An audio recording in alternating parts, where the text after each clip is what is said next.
ரீசெண்டா கேரளால ஒரு ஏலக்காய் தோட்டத்துக்கு போயிருந்தப்போ, இந்த மிளக ஊடுபயிரா போட்டிருந்தாங்க. மிளகு ஒரு கிளைம்பர் அப்படிங்கிறதுனால, அதுக்கு சப்போர்ட்டா நல்ல டாலான ஒரு மரம் தேவ.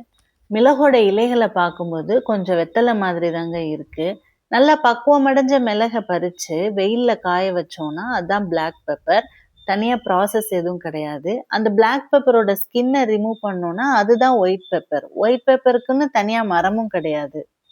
எப்படி ஏலக்காய் குயின் ஆஃப் ஸ்பைசஸோ, இந்த பெப்பர் தான் king of spices. Portuguese, Dutch, French, Britishers எல்லாருமே நம்ம இந்தியாவுக்கு சீ ரூட் கண்டுபிடிச்சதே இந்த ஸ்பைசஸ் எல்லாம் ட்ரேட் பண்றதுக்கு தான். அந்த மாதிரி ட்ரேட்ல ஆரம்பிச்சு தான் அவங்க இந்தியாவே ரூல் பண்ணாங்க. பிளாக் கோல்டுங்கிற இந்த பெப்பர், கிரீன் கோல்டுன்னு சொல்ற கார்டமம், இன்னும் எல்லா ஸ்பைசஸும் சேர்ந்து தான் இந்தியன் ஹிஸ்டரியவே வேர்ல்ட் ஹிஸ்டரியா மாத்துச்சு. பெப்பர்ல நிறைய மெடிசினல் ப்ராப்பர்ட்டிஸ் இருக்குங்க. பெப்பர்ல உள்ள பைப்பரின்ங்கிற காம்பவுண்ட் தான் மஞ்சள்ல உள்ள குக்குமினை 2000 டைம்ஸ் ஆக்டிவேட் பண்ணும். அதனால தான் ஏதாவது கசாயம், மஞ்சப்பால், சூப்பு அதெல்லாம் செய்யும்போது பெப்பரையும் மஞ்சளையும் சேர்த்து நம்ம யூஸ் பண்றோம். சளி, இருமல் அந்த மாதிரி கசாயத்துக்கலாம். இந்த வீடியோ இன்ஃபர்மேட்டிவா இருக்கும்னு நினைக்கிறேன். இந்த மாதிரி இன்ஃபர்மேஷன் வேணும்னா மீண்டும் வில்லேஜை சப்ஸ்கிரைப் பண்ணிக்கோங்க.